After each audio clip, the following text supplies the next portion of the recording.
परमात्मा कबीर परमेश्वर जी कहते थे, कहा करते थे कि हे बोली आत्मा, तू कहाँ सुख तलाश कर रही है? 21 ब्रह्मांड में कोई सुखी नहीं। ब्रह्मांड 21 आग लगी है और कृत्रिम बाजी सभी ठगी है। घर घर में आग लगी है, किसी का शांति रही नहीं। क्यों? क्योंकि हम भक्तिहीन हो गए और सभी धन कमाने के लिए प्रत्येक नीचे से निम्न स्तर का भी कार्य करने के लिए उद्धत हो जाता प्राणी, फिर भी सेठ नहीं बनता। क्योंकि ये तरीका धनवान बनने का नहीं है। धनवान बनाकर भगवान की रजा से हम अपने तरीके से धनवान बनना चाहते हैं, कोई मिलावट करके, कोई रिश्वत लेके, कोई चोरी करके, कोई डाके मार के। कभी भी जीव उभर नहीं सकता, दूना ब्रेक डाउन होगा। अब कारण क्या है कि जो आपके प्रारब्ध में लिख दिया आपके पूर्व संस्कार से, वो चेंज नहीं हो सकता। कब तक नहीं हो सकता? जब तक आप पूर्ण परमात्मा कबीर परमेश्वर की शरण में और पूरे संत उन्हीं के कृपा पात्र, उनके द्वारा भेजे गए नुमाइंदे संत की शरण में नहीं आओगे। तब तक केवल आपको वर्क डन मिलेगा, आपका पूर्व जन्म का किया हुआ संस्कार ही मिलेगा। आपके भाग्य में दुख है तो दुख ही होगा, और सुख है तो आपको, धन है तो कोई सुख किसको मानते हो? कोई संतान होगी, एक अधिकार कोठी होगी, बस इसको सुख मान लेते हो। और ये सुख है कितने दिन का? कल मृत्यु हो जाए, परसों गदा, क्या सुख हुआ ये? तो ये स्वीकार करना पड़ेगा। तो कैसे हम धनवान बनेंगे? परमात्मा कबीर जी की शरण में आकर और पूरे संत से नाम लेकर के और उनकी मर्यादा में रहते हुए आप भक्ति करके देखो, और फिर देखना वो परमात्मा आपको अपने कोटे से भी धन देगा। फिर आपको ऐसा विधि बताई जाएगी जिससे आपको ऑटोमेटिकली आपके पाप कर्म तो खत्म हो जाएंगे, संकट आने वाले के जो कर्म थे वो नष्ट हो जाएंगे और उनके स्थान पर पुण्य वृद्धि हो जाएगी। तो आपको परमात्मा धनी बनाओगा। आप बीमार होगे और उसमें 20,000 रुपये लग गए और आपने 2 नंबर से कमाए 5,000, 15,000 घाटे में गए और पाप न्यारे, वो पैसे भी गए और पाप न्यू के न्यू रह गए, जिस कारण से आपने 2 नंबर तक धन कमाया था। एक व्यक्ति का इकलौता पुत्र था, वो बीमार हो गया। पहले छोटे डॉक्टरों से दिखाया जाता है, फिर इधर झाड़े जूड़े वालों के पास, फिर संतों के पास, कितने झाड़ा लगवानियों के पास, कितने ताबीज बंधवानियों के पास, खूब ठगया। फिर डॉक्टरों ने आखिर में यहाँ लोकल डॉक्टरों ने कह दिया कि मेडिकल में चेक कराओ। वहाँ चेक कराया उसने, उन्होंने बता दिया कि इसके दोनों किडनी खराब हो गए और पीजीआई दिल्ली भेज दिया, ऑल इंडिया दिल्ली भेज दिया। वहाँ किसी रिश्तेदार से गुर्दा गर्दा लिया, पैसे पूसे लगे, यानी 3.5 लाख रुपए में वो किडनी चेंज होगी। लड़का स्वस्थ हो गया, खुशी मनाई, कोई बात नहीं। वो व्यक्ति ये दास को बता रहा था कि जो आप कथा कर सत्संग करते हो ये मेरे ऊपर पूरी लागू हुई। उसने क्या बताया कि मैं बहुत निकम्मा आदमी था, मैं बहुत जुल्म किया करता था, अब मुझे दिखाई दिए हैं आपके सत्संग के बाद, आंखें खुल गई, मैंने कितने पाप करे थे। अब क्या हुआ कि उसने 6 महीने के बाद वो लड़का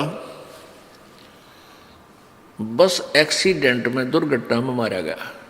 इकलौता पुत्र हो गया नाश, जिसके लिए वो धन कमावा था, मेरा बेटा सुखी रहेगा, कोठी बना दूंगा, उसके लिए कार लूंगा, वो बेटा ही ना रहा।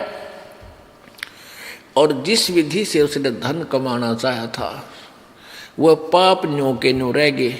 ये गधा बनेगा, किसी का बैल बनेगा, वो पूरे करेगा, जिसके उसने जो ठगे थे वो दुख बहुत भारी बन जाओगे।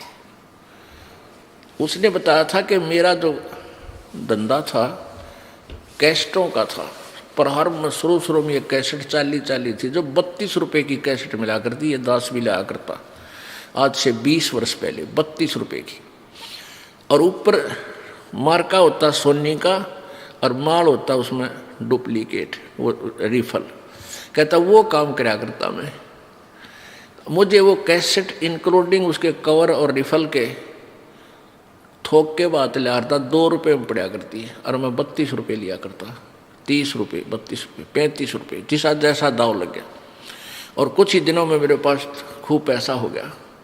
अब मैंने एस्टीमेट लगाया कि 2.5 लाख रुपये कमाए थे मैंने 5 साल में, और 1 महीने के अंदर 3.5 महीने, 1.5 महीने के अंदर 3.5 लाख रुपये मेरे बर्बाद हो गए, कर्जा और हो गया। और इस दास ने बताया कि ये पाप तेरे ऊपर न्यू के न्यू रह गए, ये भोगने बेटा बाकी है, पैसा रहा नहीं। फिर उस प्यारी आत्मा ने उपदेश लिया, अपना कल्याण करवाया कि परमात्मा कबीर जी की शरण माने से ठीक आपसे पहले जो हुआ सो हुआ, पर आगे गलती मत करना, आपके पाप नाश हो जाएंगे। जब ही सतनाम हृदय धरो, भयो पाप को नाश, जैसे चिंगारी अग्नि की पड़ी पुराने घास। अब परमात्मा क्या बताना चाहते हैं, यदि तुमने धनी भी बनना है तो भी मेरी शरण में आओ, कबीर जी कहते हैं, फिर तुम्हें यहाँ का धन भी दूंगा। जैसे विभीषण जी ने और मंदोदरी जी ने कबीर परमेश्वर जब मुनिंदर नाम से आए हुए थे उनके उपदेशों को ग्रहण किया था। उन्होंने उस कबीर परमेश्वर यानी मुनिंदर जी रूप में आए त्रेता युग में परमेश्वर से उपदेश लिया था और भक्ति की थी, जैसा उन्होंने बताया, मर्यादा में रहे थे। जिस लंका को रावण ने घोर तपस्याएं करके प्राप्त किया था, वो लंका श्री शिव जी की साधना करके सिद्धि रिद्धि प्राप्त की थी। उस लंका को रावण नहीं रख सका, वो विभीषण को मिली। उस कबीर परमेश्वर के उपासक विभीषण वहाँ का राजा बनाया प्रभु ने। कहते हैं जय तुझे राजपाट भी चाहिए, अमरा धर ले ध्यान, ये बकवाद छोड़ दे। परमात्मा कहते हैं मनहु मनोरथ छोड़ दे, तेरा किया ना हो, और जब पानी में घी निकले तो लूखा खावा ना कोई नहीं खावा लूखा, जाए पानी में बिलोए तो घी निकलता होता है। इन बकवाद्या तो सुख होता हो या धनी होता हो, कोई ना करके खावे। एक चोर था, वो चोरी करता था। एक भक्त किसान था। परमेश्वर कबीर जी आते रहते हैं रूपांतर करके।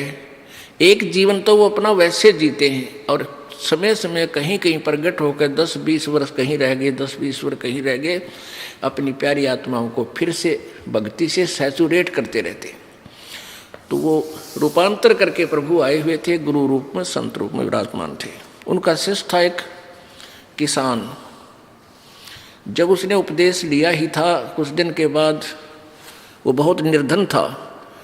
उसके पास एक ही बैल था खेती करने के लिए, और उस बैल को उस चोर ने चुरा लिया, एक चोर ने। अब चोर ने वो मान लिए 100 रुपये का बैल था, बेच उसने तो जितने पैसे मिल जाए उतने ठीक, कौन सा मोल ला रखा था, वो बेच दिया 30-35 का, और खाए पिए मौज उड़ाई। पुराने समय की बात है। अब उसमें 100 रुपये का, आज 10,000 का बैल, इतनी तुलना समझ लो। अब उसने फिर, क्योंकि चोर ने तो कमाए थे, वो खा पी फुर्रोए, फिर भूखा मरा, फिर चला चोरी करने के लिए। घूमता घूमता उसी साइड चला गया। उसने देखा, ऐसे झांक के उसी पहले वाले जिसका एक बैल चुरा के ले गया था, उसने देखा ऊपर से झांक के उसके 2 बैल, बहुत सुंदर मजबूत तगड़े तगड़े 2 बैल थे। उस चोर ने उसके 2 और चुरा लिए, उसी के 2 और चुरा के चला गया। उसने ये सोचा कि ये आदमी हा उल्ला भी ना करता, ना कि तब पुलिस रिपोर्ट करता, ये सीधा सा आदमी है, इसके के चुरा ले। अब उसने वो भी साल 2 वर्ष में खा पी कर बर्बाद किए। फिर वो उसी क्षेत्र में आ रहा था, उन्हें सोचा उसका तो नाश हो लिया होगा, उसके पास तो होगा ही नहीं। फिर भी किसी और के चोरी करने के लिए चला, रास्ते में वही घर पड़ा था। फिर झांक कर देखा उसने, क्या देखा कि उसमें 4 बैल थे। 4 बैल एक तगड़े तगड़े खगड़ जैसे। अब उस चोर ने तो पेट पकड़ लिया, तेरा गजब हो, मैं इसके 3 बैल चुरा ले गया, मेरा तो नाश हो गया, मेरे पास तो चवन्नी नहीं, इसके 4 बैल आ गए। भाई इस आदमी से तो पूछना चाहिए के जादू जंत्र जाना है ऐसा। तब उसने क्या किया, वो किसान, गर्मियों के दिन थे, किसान बाहर सो रहा था अपने आंगन में, बैल साइड में बंधे हुए थे। उस चोर ने वो किसान उठाया। किसान कहने लगा, भाई कौन है तू, मुझे सोने। वो बोला, मैं चोर हूं। किसान बोला, भाई मुझे सोने दे, सारा दिन खेत में काम किया, नींद आवे है, तू अपना काम कर और मुझे निंद्रा लेने दे। तू कर ले अपना काम, चोर है तो कर चोरी, तेरा काम चोरी करना है, मुझे डिस्टर्ब मत करे। अब वो चोर कहता है, भले मानस हुआ, चोरी है तो ना होती मेरे पे भी, या चोरी ना हो रही मेरे से, एक बार उठ मेरा भाई। उसके पैर पकड़े, माथा टेक के, तू खड़ा हो, एक बार उठ लिया। क्या बात भाई भगत जी बता। और चोर कहने लगा, भाई एक बात बता, मैंने मार दिए थे, छोड़िए भाई, सच्ची बताऊंगा आज। तेरा मैं चोर हूं, तेरा पहला बैल भी मैं चुरा के ले गया था, और तेरे 2 बैल बंदे पाए, और वो 2 भी मैं चुरा ले गया। आज तेरे 4 बैल है, मेरा नाश हो लिया नो का नो। बालक भी बीमार, किसी का कुछ हो रहा, हर पैसा मेरे पास नहीं। भाई ये क्या कारण है, ये कौन सा जंतर मंत्र तेरे पास है, मुझे भी बता दे। किसान बोला, भाई जंतर मंत्र तेरे पर हो को ना, तेरी आदत बिगड़ेगी, क्यों चोरी करके जो खा लेगा उस पर काम ना बने। नो बोला, भाई मैं कति काम जो तू कहेगा मैं वह कर लूंगा। तो उसने कहा, भले मानस, भले पुरुष, यदि चोरी करके 2 नंबर तक कोई सेठ हो तो फिर कौन करके खावे, सारी चोरी करने लग जावे। आप भाई एक शर्त है, आप हमारे गुरु जी के पास चलो, उपदेश ले लो और ये बुराई छोड़ दो। 1 साल में 2 वर्ष में तुझे दिखा दूंगा, तेरे ठाठ होए। भगवान सब कुछ कर सकता है। वो कहने लगा, भाई जैसे तू कहेगा मैं ऐसे कर लूँगा। अगले दिन काम छोड़ दिया उस किसान ने, खेत नहीं जोता। उस दिन उसको नवाया धोया, खाना खा और चल सतगुरु के पास चलेंगे। उसने सारी बता दी। तो सतगुरु जी के सामने जाके अब संत जी कहने लगे, बेटा तेरा सौभाग्य है, तेरे एक भी बात समझ में आ गई, कोई बात नहीं। फिर वो ज्ञान सुना, रोने लग गया। वो चोर के है, भगवान मन तो घने पाप कर दिए इस पापी के, तो कभी ये पाप भी समाप्त हो जाएंगे। उसने क्या बताया चोर ने कि एक व्यक्ति, वो शाम ने भैंस लाए, 6 महीने में उनको भैंस का जुगाड़ बना, कुछ अपने घर से पैसे इकट्ठे किए, कुछ दूसरों से इकट्ठे किए। वो भैंस लाए और परिवार के लोग बड़े खुश हो रहे। मैं छुप कर बैठ गया उस चोरी करने के लिए। वो बच्चे कह रहे थे माता पिता से कि बहुत दिनों में दूध हुआ है, मेरी दही रखना, मैं मक्खन खाऊंगा, मैं ऐसे करूंगा। और बड़े खुशी मना रहे। रात ने मैं चोरी कर ले गया उसको। अब क्या बीती होगी उन परिवार के सदस्यों के साथ, तो सुबह हाहाकार मची होगी। तो ये पाप परमात्मा मेरे कट जाएंगे। प्रभु बोले, गुरुदेव बोले, बेटा ठीक है, अनजाने में ये प्राणी ना जाने कितनी गलतियां कर देता है, पर उपदेश ले, आज के बाद पाप मत करिए, नहीं फिर क्षमा नहीं होगा। दोनों कान पकड़ दिए जी, फिर चोरी नहीं करूँगा। फिर उसने कहा जा उपदेश ले और भक्ति कर बेटा, देख रंग भगवान के कुछ दिनों में। अब उसके बच्चे बीमार थे, उधर से चोरी करके ले जा, उन बच्चा में लाग जा। एक आंधा हो रहा है कि टांग टूट पैरालाइसिस हो रहा, इतना बुरा हाल उसका। उन बच्चा ने लिया ठा के साया ने, एक गुरु जी उपदेश दे दो, इन पर दया करो। वो नाम लिया, धीरे धीरे बगैर ही औषधि के मालिक के आशीर्वाद तो वो बालक भी ठीक होने लगे। अब उस किसान ने कहा कि ले भाई ये एक बैल तू और ले जा और अपना कमा ले, धंधा करके खा भाई। वो कहने लगा भाई बैल तो मैं ले जाऊंगा तेरा एक, पर तेरे पैसे दूंगा सारे, पहले वाले बैलों के भी और इसके भी। किसान बोला भाई वह तले तेरी मौज है, बाकी मैंने तेरे पैसे की कती आवश्यकता नहीं। तो उसने क्या किया, अपना धंधा करना शुरू किया। 2-3 वर्ष के बाद उसका खूब ठीक गुजारा हो गया। तो 3 बैलों के पैसे, 4 बैलों के पैसे लेकर उस किसान के पास आया। कहने लगा भाई तेरा भला हो, आपने मुझे बहुत ही अच्छा मार्ग दिखा दिया और ये पैसे ले तेरे सारे। उससे किसान बोला भाई मेरे को पैसे मेरे परमात्मा ने दे दिए थे, 4 बैल बांध दिए मेरे। एक सीजन में इतनी कणक होगी थी मेरे पास, उन 3 बैलों की चोरी के भी सब में ठाठ कर दिए। ये पैसे मालिक को दे, तेरा पुण्य बने। वो दान करवाए दाता के पास, गुरुदेव के पास जाके। तो पुण्यात्माओं, हम परमात्मा की परिभाषा से बहुत दूर हैं, परिचित भी नहीं है। इसलिए हम पाप पे पाप करते जा रहे हैं, दूने दुखी हो रहे हैं।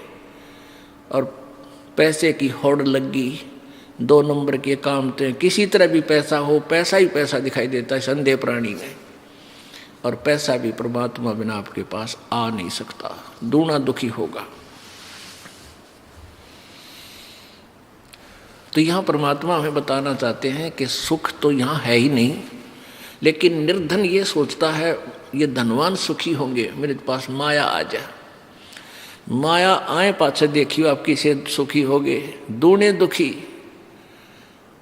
पूछो मत, इन सेठा ने पूछ लो क्या हालत से उनकी, क्योंकि माया एक बार आई ना और आदमी का मस्ती छाई ना, पहले तो भगवान से दूर करेगी। क्योंकि हम इस झूठे सुख को सुख मान लेते हैं, धन हो जा, एक कार कोठी हो जा, 10 आदमी सलूट करनी हो जा, बस फिर तो टीटी पाक जाए। और परमात्मा कहते हैं यहाँ तो पृथ्वीपति, पूरी पृथ्वी का राजा, चक्रवर्ती राजा चकवा, वो भी सुखी नहीं भाई। देवराज इंद्र का राजा भी सुखी नहीं। क्या बताते हैं भाई, सुरपति दुखिया भूपति दुखिया, ये रंक दुखी बपरीती हो। सुरपति दुखिया भूपति दुखिया, रंक दुखी बपरीती हो। कहे कबीर और सब दुखिया, एक संत सुखी मन जीती हो। संत सुखी मन जीती हो, तंदर सुखिया कोई न देखा, जो देखा सो दुखिया हो। उदय अस्त की बात करत हैं, मन सबका किया विवेक का हो। सबका किया विवेक का हो। अब क्या बताते हैं भाई, इंद्र भी दुखी, सुरपति देवताओं का राजा दुखी, और पूरी पृथ्वी का राजा दुखी, और रंक दुखी बपरीती हो। और गरीब तो स्वाभाविक दुखी, निर्धन तो स्वाभाविक दुखी। और कौन सुखी, कह कबीर और सब दुखिया, एक संत सुखी मन जीती हो। अब मन जीता कैसे होगा, परमात्मा की शरण में आवे। और गुरु जी बताते हैं परमेश्वर का विधान के बीड़ी शराब मांस तमाकू जर्दा कभी छूना भी नहीं है, यदि तूने कुछ सुख चाहिए जीवन में। ये सबसे बड़े शत्रु है इस प्राणी के, इनको कभी नहीं खाना चाहिए। बकवाद करेगा क्योंकि इसने तो आपको पशु बनाने का कॉन्ट्रैक्ट ले रखा, ठेका ले रखा। इस मन को इन बुराइयों से हटावे और परमात्मा के चरणों में लगावे। मन चाहता है कार खरीदूं, कोठी खरीदूं, ये कर लूं, वो कर लूं। अब मन के खरीद सोचने से और कहने से कुछ नहीं होगा, परमात्मा में समर्पण कर दे भगवान में कि प्रभु जैसे भी आपने इस दास का हित लगे उतना ही देना, अधिक नहीं। और फिर परमात्मा कहते हैं, जैसे आज दिन में उदाहरण आपको सुनाया था कि साईं इतना दीजिए जिसमें कुटुंब समावे, कल 2 सत्संग में सुनाया था आपको, और हम भी भूखे ना रहें, कोई अतिथि न भूखा जावे। यानी इतना जीत दीजिए जिसमें कुटुंब समावे। कुटुंब समान का अर्थ है रिक्वायरमेंट ऑफ द फैमिली, यानी परिवार की आवश्यकता पूरी हो। कोई अतिथि आ जाए वो भी 2 रोटी खा के जावे और हम भी भूखे ना सोवा, परमात्मा बस इतना देना। अब परमेश्वर कबीर जी ने उदाहरण दिया था, भाई देखो मैं खुद कितना निर्धन बन के एक जीवन व्यतीत किया, हमें उदाहरण देने के लिए। एक झोंपड़ी में रहते थे, कपड़ा बुनते थे, और जो भी उसकी कमाई होती थी उसी से पैसा लेकर कुछ अपना घर गृहस्थी का अन्न लाते थे, क्योंकि 2 माता पिता थे मुँह बोले और 2 बालक थे जो मुर्दे जीवित कर रखे थे, लड़का और लड़की बेटी रूप में रखे हुए थे, बेटा बेटी रूप में रखे थे। परमात्मा कबीर जी का किसी से जन्म नहीं हुआ, ना उनकी कोई संतान थी, ना उनकी कोई पत्नी थी। ये झूठे लोगों ने परमात्मा को जो है ना दूसरे ढंग से पेश कर दिया, बिल्कुल गलत ज्ञान प्रचार कर रखा था। तो वो क्या करते थे, जो भी धन आता था, कमाई होती थी, अपने परिवार का कुछ खर्चे खातर लाते, बाकी शेष का धर्म में लगा दिया करते थे। अब आप जी को ये उदाहरण देते हैं कि जोड़ जोड़ कर मत डरो, परमात्मा में विश्वास रखो, जितना हो धर्म में लाओ। और फिर देखना, अब उस परमात्मा ने ये दिखाया कि मेरे द्वार पर 18 लाख अतिथि आ गए थे। अतिथि का अर्थ होता जिनके आने की तिथि पूर्व निर्धारित ना हो, अचानक आ जाए। अब वो उन दुष्ट लोगों ने चिट्ठियां डाल दी परमात्मा को लज्जित करने के लिए, शर्मिंदा करने के लिए। लाखों लोग, 18 लाख व्यक्ति आ गए कबीर जी के अतिथि बन गए। परमात्मा कहते हैं मेरे अतिथि भूखे नहीं गए, 3 दिन रटे, 3 दिन रुके और तीनों दिन बड़े भंडारे चले। जो भी खान योग चीज थी जिसने डिमांड की, लड्डू की इच्छा थी लड्डू आ रहे हैं, जलेबियों की इच्छा करता जलेबी आ रही है, कचौड़ी पकौड़ी खीर खांड हलवा है। और 18 लाख अतिथियों को 3 दिन तक बड़ा भंडारा दिया। और फिर प्रत्येक खाने के उपरांत 1 दोहर और 1 असरफी, जैसा भी चिट्ठी में उन दुष्टों ने लिखा था वो भी दिया। तो परमात्मा कहते हैं ऐसे रहो तुम मेरे ऊपर आश्रित कहो के। फिर देखना आन दे कहते कल पे कारण कौन है, और कल कर सेवा निकाम, मन इच्छा फल देऊंगा जो पड़ा धनी ते काम। जब धनी का काम था वहां पर ना पूरी काशी का के दाने इकट्ठे कर ले गेहूं तो 18 लाख व्यक्तियों को नहीं खिला सकते, और वहां परमात्मा ने डूंडा उठा दिया। अब मन जीती का अर्थ है कि गुरुजी के वचन पर डट जा।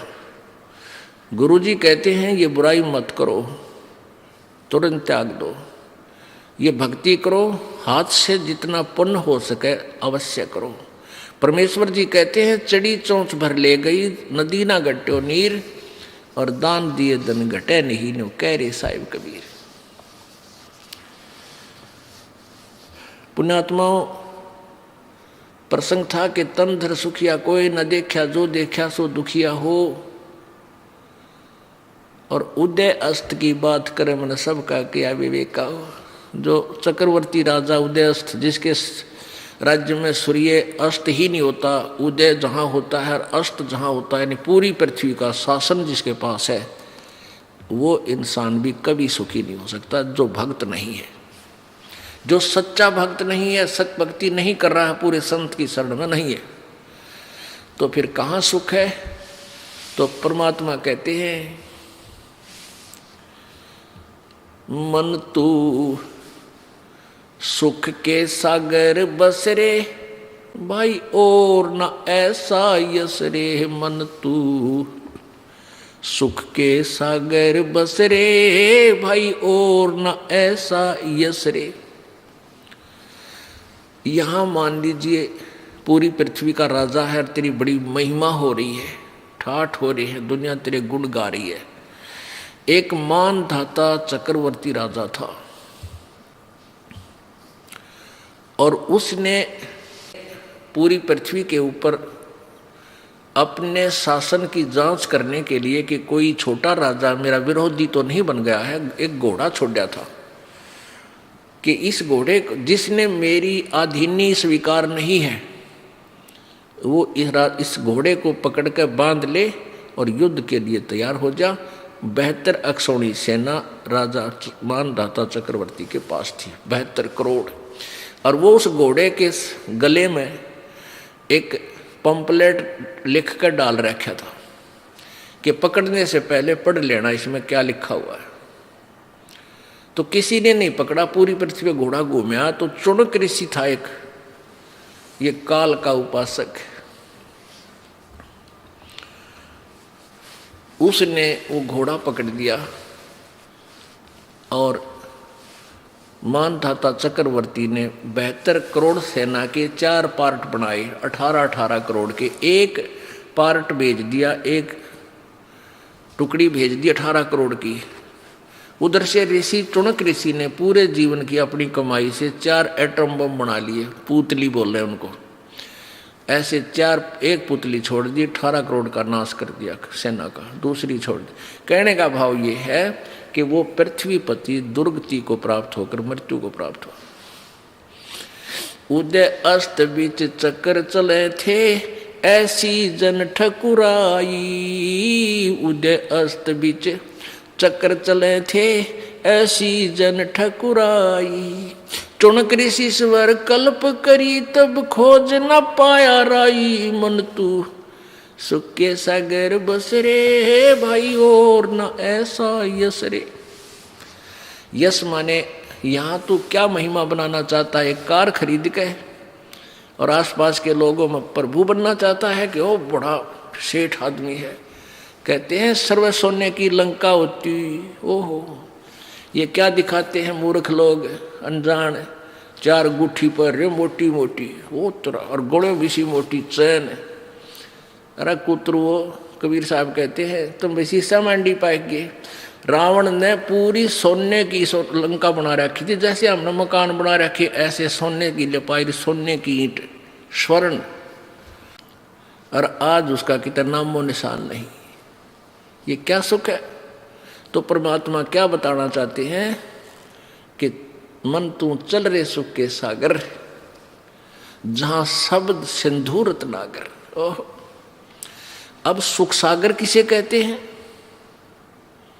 भाई? शंखों लहर मेर की उपजे कैर नहीं जा कोई, शंखों लहर मेर की उपजे कहर नहीं जा कोई।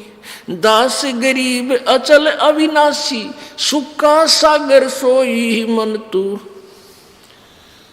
सुख के सागर बस रे भाई और न ऐसा यस रे।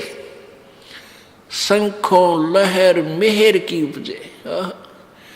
एक समय कभी कभी आप एकांत में बैठे हो, एक ऐसी हिलोर उठती है अंदर से, इतना आत्मा निर्मल बन जाता है कि दुश्मन भी दुश्मन नहीं लगता, उसके प्रति भी प्यार भाव बन जाता है, उसके ऊपर भी रहम बन जाता है। लेकिन वह होती है थोड़ी सी देर की, उसके बाद फिर वही कैर की लहर, उसने ये कर दूंगा, उसको ऐसा केस करूंगा, ऐसा हो गया, लड़का बीमार हो गया, बेटी दुखी हो रही है, पति बटे वो शराब पी रहा है, ऐसा घाटा हो गया, उसमें न्यू हो गया। यानी कोई ना कोई 100 प्रकार की वह कैर की लहर शुरू होगी। और वह मेर की लहर थी, थोड़ी सी देर रुकी थी। कहते वहां सतलोक के अंदर जाके, जहां से तू आया है बावले, ए भोले प्राणी, जहां तू रहता था, जिस सुख को तू तलाश कर रहा है वो यहां नहीं है, वो उस सतलोक में है। उस सतलोक के अंदर शंखों लहर मेहर की उपजे, और कहर नहीं जा कोई, और दास गरीब अचल अविनाशी, और सुख का सागर सोई। वो सदा रहने वाला स्थान है, वो कभी, वो शाश्वतम स्थान है सतलोक। गीता जी अध्याय नंबर 18 के श्लोक 62 में कहा कि अर्जुन, गीता ज्ञानदाता कह रहा किसी और भगवान परमेश्वर की शरण में जाने से को कि हे अर्जुन, तू सर्वभाव से उस परमेश्वर की शरण में जा जिसकी कृपा से तू परम शांति और सनातन परम धाम को प्राप्त होगा। ओह, परम शांति को प्राप्त होगा और शाश्वतम स्थानम, शाश्वत माने सदा रहने वाला, कभी नाश ना हो जिसका। अब ब्रह्मलोक तक तो सारे नाशवान, 21 ब्रह्मांड का नाश, 7 संग ब्रह्मांड का नाश, लेकिन सतलोक, अलखलोक, अगम लोक, अनामी लोक, उन लोकों का कभी विनाश नहीं होता। तो उस वहां चलने के लिए परमात्मा कहते हैं जहां तुम रहा करते थे, और वहां जाकर तुम्हें सुख होगा। वह ना तो जाड़ पड़वाणी के बुढ़ापा नहीं आवे, ना आंख बनवाणी, ना बीपी हाई हो, ना लो हो। ये 5 तत्व का पुतला नहीं है वहां पर। वहां तो एक नूरी शरीर है, एक तत्व का, असनाविरम शुक्रम अकायम। ओह, वहां परमेश्वर का भी शरीर ऐसा ही है, नूर का है, अपना भी नूर का है। अब जैसे ये पारखी है कबीर पंथ में, पारखी बने हुए हैं कबीर साहिब के पंथ में, कबीर जी का नाम लेकर पंथ चलाते हैं और पारखी नाम रख रखा है, पारख सिद्धांत। वो कहते हैं कि परमात्मा कोई नहीं है, ये जीव ही भगवान है, यही प्रभु है, जीव खुद ही सृष्टा है। अब पुण्य आत्माओं, आत्मा, और फिर नाम रखा परमात्मा। परमात्मा शब्द क्यों बोलते हो फिर तुम? यानी कोई श्रेष्ठ आत्मा भी है, जो सबसे श्रेष्ठ आत्मा है, हमसे उत्कृष्ट आत्मा है, वो हमारा स्वामी है। एक आत्मा और परमात्मा। तो आत्मा का वहाँ शरीर जो है इतना नूर का है, इतनी चमक है, जैसे ये 5 तत्वों से बना है शरीर। और इस 5 तत्व कौन से हैं? ये अग्नि, वायु और ये जल, पृथ्वी, आकाश। और इसमें कोई सा नहीं दिखता, नजर आओ आपने कितना नहीं। इसी प्रकार वहां सतलोक के अंदर एक नूरी शरीर है, तेज, एक तेज तत्व से, और उससे इतना सुंदर शरीर बनता है, मुलायम सा, और ना वो कभी ओल्ड होता, बूढ़ा नहीं होता, सदा युवा रहता है। और उसमें ना बीपी हाई हुआ ना लो हुआ, क्योंकि वो ब्लड से बना हुआ नहीं है। तो ऐसा ही परमेश्वर का शरीर है, वो परमात्मा है। उनका इतना तेज है सूर्य का, उनके शरीर में इतना तेज है, वो इतने सर्वशक्तिमान शक्तिशाली है। हमारा इतना तेज है, 16 सूर्य जिसका प्रकाश होता है, इतना तेज आत्मा का शरीर है। और उस परमात्मा के एक रूप में करोड़ सूर्य, करोड़ चंद्रमा मिला दे, जब सतलोक के अंदर जो प्रभु के शरीर की स्थिति है, तो भी वो प्रकाश फीका रह जावे प्रभु के उस नूर के सामने। इतना नूर, इतना सुंदर है। मतलब जैसे कहा अगर ना किसी लड़के बहन भाई को देखे कि भी इतना कितना नूर है इसके चेहरे पे, यानी कितना सुंदर है, कितनी चमक है इसकी, तो ऐसे वो परमात्मा के शरीर की चमक है। और वहाँ आत्मा का शरीर भी नूर, एक तत्व से बना हुआ है।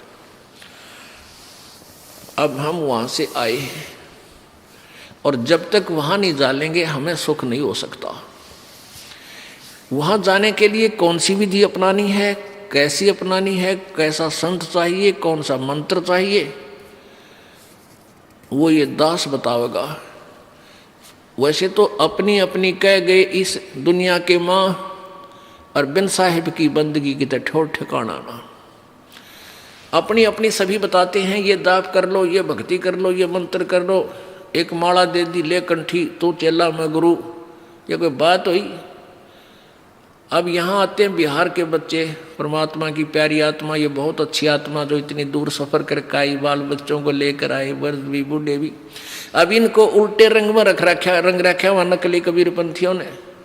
एक तुलसी की लकड़ी की माला दे रखी है, गले में गाल दी, नो कहे माला नहीं उतारेंगे, कंठी हो, कंठी नहीं खोलेंगे। इस कंठा ने शर्मा मार लिया, बता क्या करेगी इस कंठी का, क्या करोगे? अरे परमात्मा ने जो ज्ञान दिया है उसके आधार से चलो, और तुम सारी क्रिया करो, दुर्गति हो रही तुम्हारी, घर में इतना दुख, शरीर में कष्ट, इस कंठी ने कोई लाभ नहीं दिया तुम्हारे। परमात्मा कबीर जी ने कहा था, ये कबीर जी ने कंठी से सिलसिला नहीं चलाया, ये तो नकली कबीर पंथियों ने बाद में इन भोली आत्माओं को बांधने के लिए सिस्टम तैयार किया। कबीर जी ने केवल एक समय नाम उपदेश लेने के लिए महर्षि रामानंद जी को अपना गुरु बनाने के लिए, गुरु मर्यादा बनाए रखने के लिए, क्योंकि वो वैष्णव साधु थे रामानंद जी, वो कंठी दिया करते एक तुलसी की माला, एक मणिया, और वो जो है ना वैष्णव साधु माना जाता था।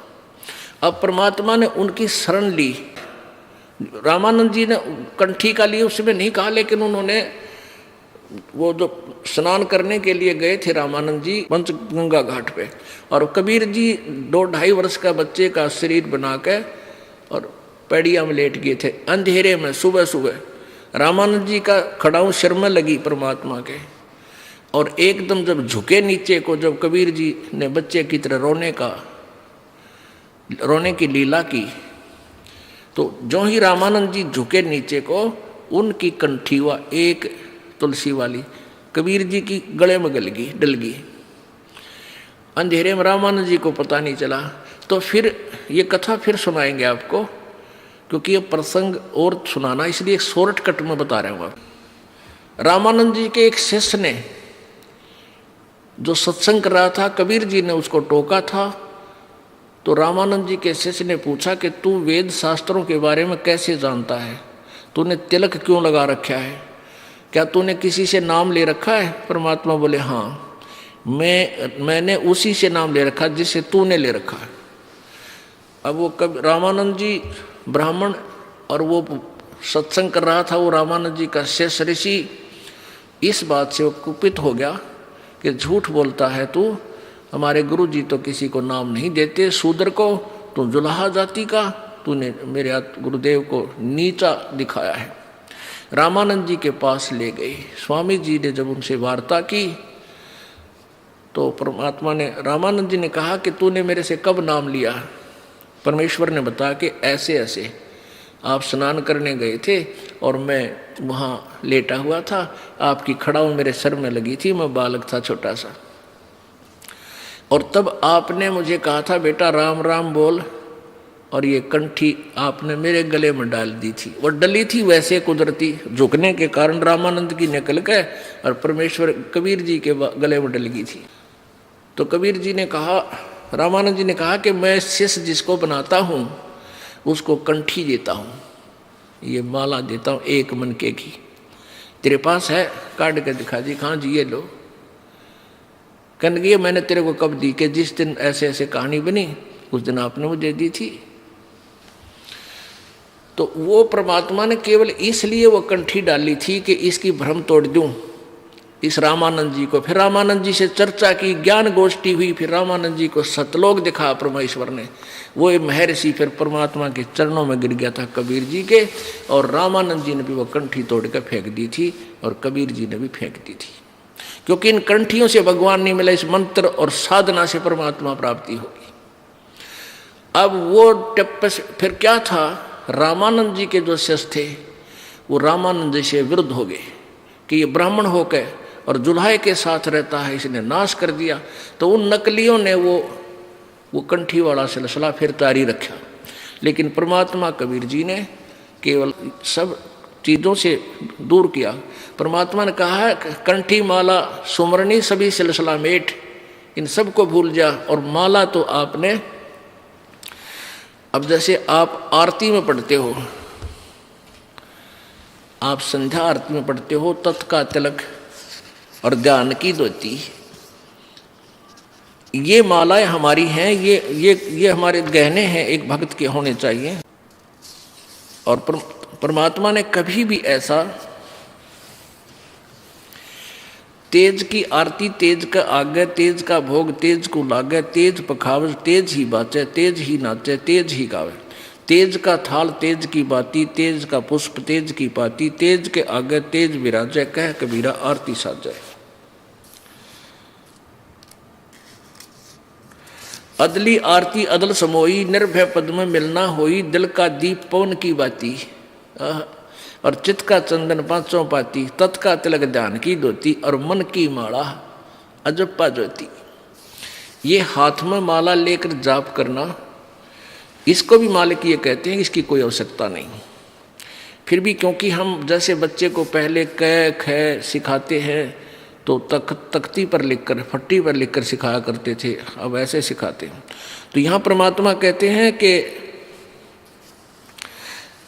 तत् का तिलक और ध्यान की धोती।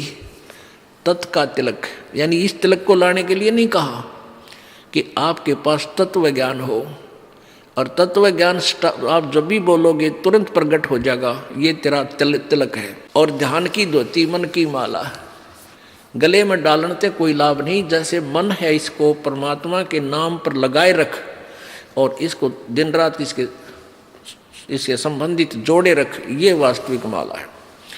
तो ये परमात्मा हमें यही बताना चाहते थे कि तुम जो साधनाएं कर रहे हो, इनसे कोई लाभ नहीं होगा। और कोई विकार नहीं छोड़ रखा उन कबीर पंथियों ने। सारे जर्दा खावें, बीड़ी पीवें हैं, और तम्बाकू खावें, और पूजा, क्योंकि उनसे लाभ तो होना नहीं कोई। अब जैसे ये दास इस हरियाणा में यही इसी तरह के तम्बाकू और शराब यहाँ भी एक नंबर पर है, खूब पीवे हैं, तम्बाकू भी खाते हैं। लेकिन जब इन बच्चों को परमात्मा की प्यारी आत्माओं को ये ज्ञान होगा कि ये बुराई है और हमारे बंधन का कारण है, तो तुरंत छोड़ देंगे। देखा देखी बुराई लगाई है, वो पी रहा है, मैं भी पी लूँ, ले पी ले। वो पीने वाला, एक पीने वाला 200 ने आदत खराब करेगा। अब हमारे बच्चे उनको त्याग रहे हैं। सभी मेरे जो दास के अनुयायी हैं, परमेश्वर कबीर जी के सेवक हैं, ये अब सब बुराई त्याग देते हैं। इनको पता है कि भगवान चाहिए तो त्यागना पड़ेगा, ना तो मर कुएं में पड़ गए, फिर कोई लाभ नहीं होगा, हाहाकार मच जाएगी, घर में भी दुख होगा, शरीर में भी कष्ट हो जाएगा। तो ईब 10 बच्चा ने छोड़ी हमारा ने, उन 200 की छुड़वाई। अब हजारों ने छोड़ी तो 10,000 की छुड़वा दी। 1 लाख ने बुराई छोड़ी तो 10 लाख की छुड़वा दी। तो बुराई घर भी ऐसे ही किया था, एक पीने लगा 10 को सिखा दिया, 10 ने फिर 200 को सिखा दिया, हजारों को सिखा दिया। तो ऐसे ही बुराई हम हटाएंगे समाज से। दास का ये मुख्य उद्देश्य है, क्योंकि इसके बिना भक्ति बन नहीं सकती। जैसे किसान खेत बीजता है और खेत को संवारेगा नहीं, वैसे बीज दे, उसको कुछ नहीं मिलना, व्यर्थ प्रयत्न है, वो बीज भी बर्बाद करना है। तो दास का उद्देश्य है कि पहले आपको हर बुराई से दूर करूं जो आवश्यक ही नहीं हमारे मनुष्य जीवन की, और फिर ये नाम रूपी बीज आप में बोऊंगा। देखियो परमात्मा कितना सुख देगा आपको। अब कल आपने सुना था, तिल भर मछली खा के परमेश्वर कहते हैं और लाख गऊ दे दान। एक गऊ, लागड़ गऊ, दूध वाली गऊ दान देने का बहुत पुण्य लिखा पुराणों में। कहते हैं तिल भर मच्छी यानी मांस खा के, एक तिल जितना, और लाख गऊ दे दान, उससे भी कोई लाभ नहीं होगा, तो भी नरक निदान है। ओहो।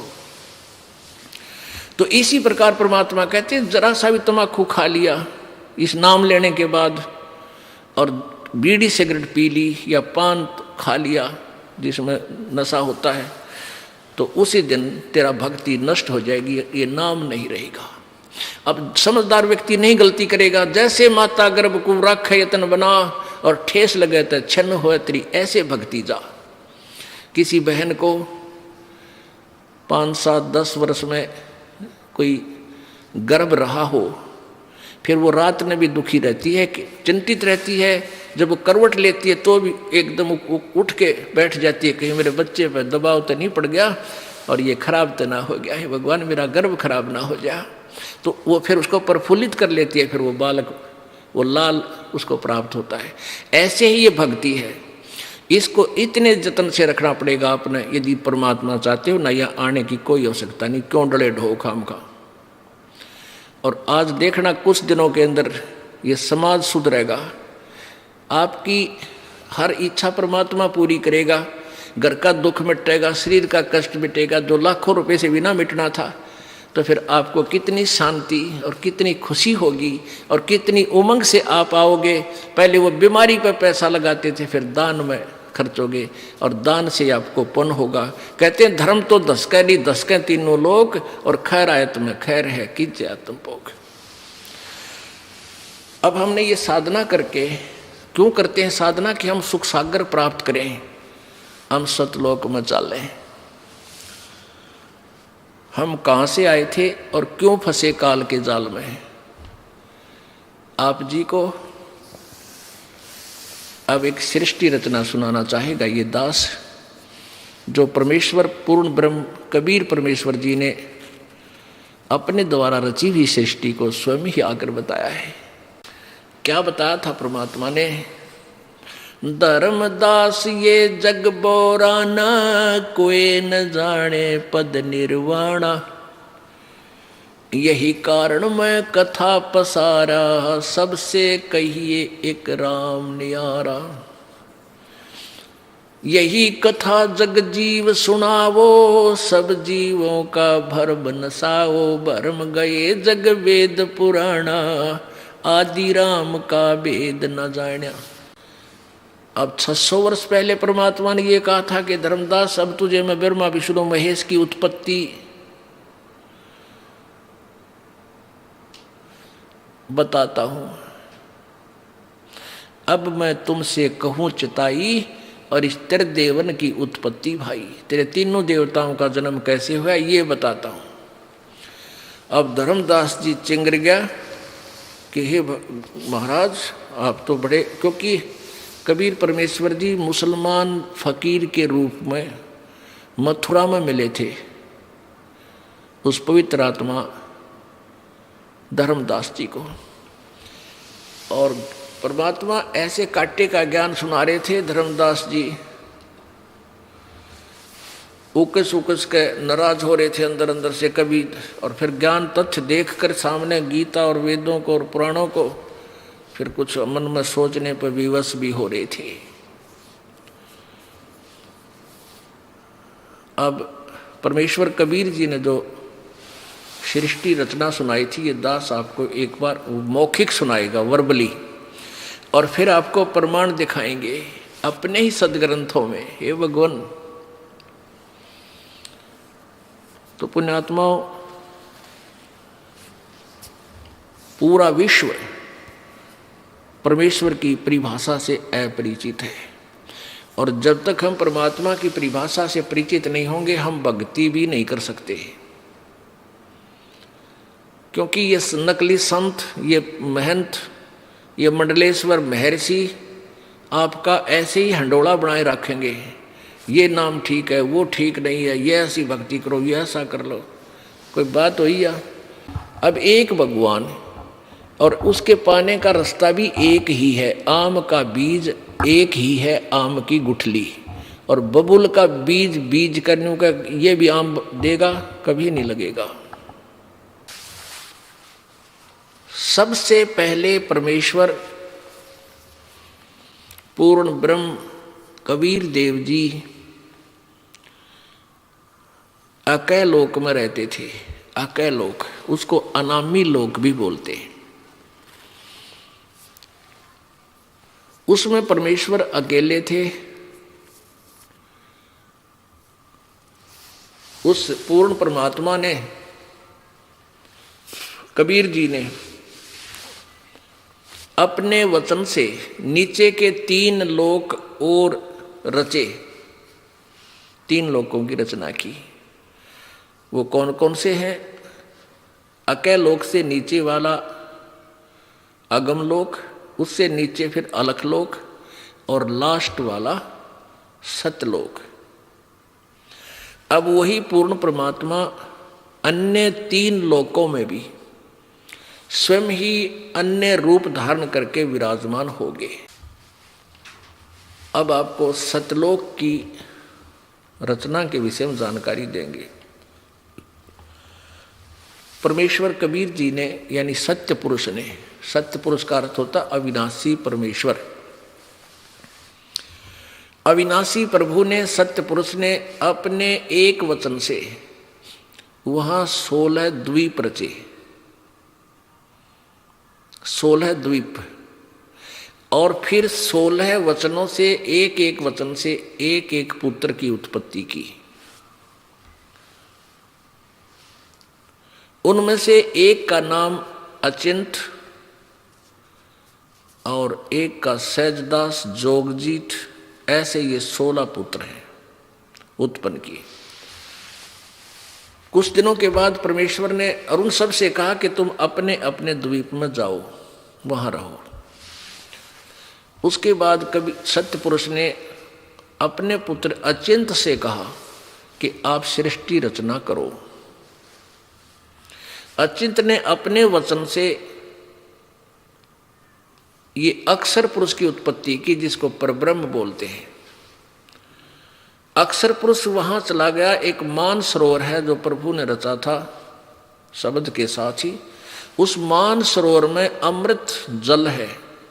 स्नान करने के लिए अचिंत चला गया। वहां श्वासों से शरीर नहीं है हमारा। श्वासों से शरीर हो तो फिर वो गिनती में आ जाता है, अमर नहीं रहे। जैसे एक ट्यूबलेस टायर होते हैं, उसमें हवा नहीं भरनी पड़ती, रबड़ के टायर होते हैं। और एक ट्यूब वाले वो तीसरे दिन पाटे रहे, पटाखा बोलिया रहा उसमें। तो ऐसे वहां शरीर बगैर हवा, बगैर प्राणों के, बगैर श्वास के है। वो जाकर के अचिंत मानसरोवर में नहाने गया था। वहां जाकर लेट गया और मस्ती में नींद आ गई, बहुत गहरा चला गया। अब काफी समय तक बाहर नहीं आया तो परमेश्वर कबीर जी ने, सत्य पुरुष ने, उसी अमृत जल से जल लिया अपने हाथ में और अपनी वचन की शक्ति से एक अंडा बना दिया। अंडा बहुत विशाल अंडा था और उसमें एक आत्मा अपने वचन से उसके अंदर प्रवेश कर दी, अपने ही शरीर से निकालकर, आवाज वचन से बनाकर। वो अंडा, उस आत्मा उसके अंदर थी, वो अंडा नीचे चला गया, गड़गड़ गड़गड़ करता हुआ जल में छोड़ दिया। अब वो अक्षर पुरुष उसकी गड़गड़ाहट से जाग गया, निंद्रा भंग होगी। अब जैसे कोई व्यक्ति गहरी नींद सोया हो और उसको कोई जगा दे, एक बार उसको दुख होता है, क्रोध आता है, तो उस जो ही उसकी निंद्रा भंग हुई अक्षर पुरुष की, उसने देखा किसने मेरी निंद्रा भंग की। उस थोड़े से कोप से, क्रोध से अंडे की तरफ देखा, अंडा फट गया। उसमें से ये ज्योति निरंजन ब्रह्म काल निकला। आकाशवाणी की परमात्मा सत्यपुरुष ने, कबीर जी ने, कि तुम दोनों बाहर आओ। अक्षर पुरुष तो निंद्रा में था, तुझे जगाने के लिए ये सब क्रिया की, तुम दोनों बाहर आओ। दोनों बाहर आ गए और कहा तुम अचिंत के द्वीप में जाओ दोनों। वो एक द्वीप में 3 रहने लगे और बाकी एक एक द्वीप में वो 15 और थे। अब परमात्मा ने कहा अचिंत तुम सृष्टि नहीं रच सकते। परमात्मा ने इसलिए ढीला छोड़ा था कभी ये बच्चे फिर बाद में बकवाद करें। अब अचिंत बैठा बैठा देख रहा, अक्षर जाकर सो गया, अक्षर पुरुष वो परब्रह्म। अब तुम कोई सृष्टि नहीं करोगे, मैं ही करूंगा। तब परमात्मा ने हम सभी आत्माओं को, जितने भी आज कुत्ता, गधा, सूअर, चींटी, हाथी, देवता, मनुष्य बने हैं, ये सब परमेश्वर कबीर जी के बच्चे हैं। उस परमेश्वर ने अपने वचन से सभी असंख्य आत्माओं की वहाँ उत्पत्ति करी और सबको बहुत बड़े बड़े महल वहाँ दिए अलग से रहने के लिए। वहाँ आपका परिवार था, परिवार के परिवार थे वहाँ पर आपके, कोई काम नहीं, सारा दिन वहाँ सैर सपट्टे, बड़े बड़े वहाँ पर काजू, किस्मत, सेब, संतरे वो नूर के बने हुए, सदाबहार वृक्ष है वहाँ पे, अमृत जल है वहाँ पीने के लिए, दूधों की नदी बह रही है वहाँ पर। हम उसको छोड़ आए। कैसे छोड़ आए? अब हम वहाँ ठाठ से रहा करते थे, कोई दुख नहीं, किसी प्रकार की मृत्यु नहीं, कोई बुढ़ापा नहीं। अब इस ज्योति निरंजन क्षर पुरुष ने इस काल के मन में आई कि हम 3 एक लोक में, एक द्वीप में, और बाकी सभी मेरे भाई हैं, जितने भी हैं ये सब अलग अलग द्वीप थे आपके, अलग अलग, बहुत सुंदर, और हम 3 एक द्वीप में हैं। तो इसने सोचा मैं तप करके अलग से राज प्राप्त करूंगा। तप से राज, और राज मदमानम जन्म तीसरे शुक्र समानम। इसने एक पैर पर खड़ा होकर तपस्या शुरू कर दी। एक पैर पर खड़ा होकर, और ये 70 युग तक तप करता रहा ऐसे। और हम क्यों फंसे इसके जाल में? हम सभी इसको ऐसे एक टांग पर खड़ा होगा और तपस्या करते हुए देखने लगे, और अंदर में इसके प्रति हमारी प्रेम भावना बन गई को देख कितना एक पैर पर खड़ा हो। वह बीमारी हमारे आज भी विद्यमान है। ये बुराई, ये बीमारी आज भी अपने लगी हुई है। जैसे हीरो और हीरोइन, ये अभिनेता और अभिनेत्री अपने पेट के लिए चटक मटक करते हैं, डांस डूंस करते हैं, अच्छा मेकअप करके और फिल्म बनाते हैं। और ये भोले प्राणी युवा बच्चे उनको देख देख कर कि वो मेरा फेवरेट हीरो है, वो मेरा फेवरेट हीरो है। टट्टू के फेवरेट है, बताओ, वह नाचा कूदा अपने पेट के लिए, तुम उसके ऊपर आसक्त हो रहे हो। अब उनमें से कोई भी हीरो या हीरोइन, अभिनेता या अभिनेत्री हिसार में या बरवाला में आ जा, देखे इन जवान बच्चों की वहाँ समूह कितना कट हो जा, कितने इकट्ठे हो जाएंगे, और न देखेंगे वो खड़ा इतनी 1 किलोमीटर दूर मंच पर, वो खड़ा, वह खड़ी देख, और सारा दिन धक्के खा के वापस आ जा। बता के ले आए उसने देख के? तो उसके ऊपर बेमतलब हम आसक्त होने की बीमारी हमारा वहाँ लगी थी।